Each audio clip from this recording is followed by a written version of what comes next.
Today I'm going to be assessing the cardiovascular system.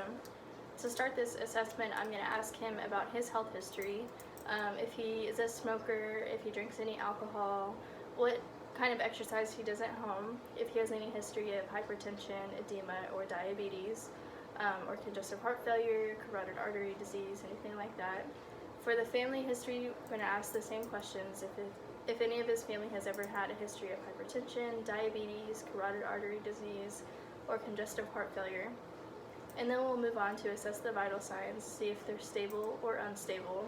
And we're looking for hypertension or tachycardia. And his blood pressure was 116/78, and his pulse was 74, so his vital signs are stable.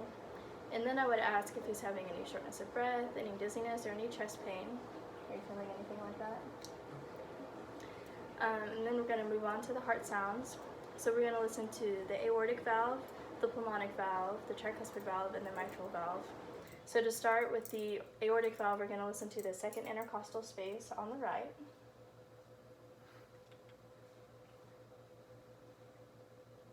And then you'll move to the second intercostal space on the left for the pulmonic valve. And then move to the fourth intercostal space on the left for the tricuspid valve. And then the fifth intercostal space on the left for the mitral valve. And they all sound good, so we're going to listen to the heart for S1 and S2, which are present. And then you're listening for any murmurs, any whooshing sounds, or any S3 or S4. And then you're going to go to the pulses. So we're going to start with the carotid pulse. Those are +2 bilaterally. And then we're going to move to the brachial pulse. Those are +2 bilaterally. And then we're going to go to the radial.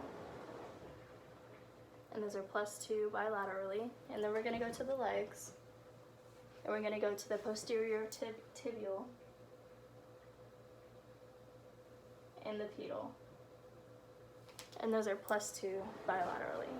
And then you're just going to assess for any jugular venous distension. That would indicate like a fluid overload, which can mean that your patient has congestive heart failure. And then you're also going to assess for edema. So just like with their arms and legs and hands and feet, see if there's any edema, pitting or non-pitting, because that can also indicate a fluid overload, and that can indicate congestive heart failure. And then you're also going to assess for cyanosis or pallor and the temperature of the extremities. And so you'll do the capillary refill on their finger, and you want that to be less than 2 seconds. That indicates what their perfusion is like, and if they have a cap refill greater than 2 seconds or any cyanosis, that can indicate like a low blood pressure or there's a blockage somewhere in their heart. And that concludes our cardiovascular assessment.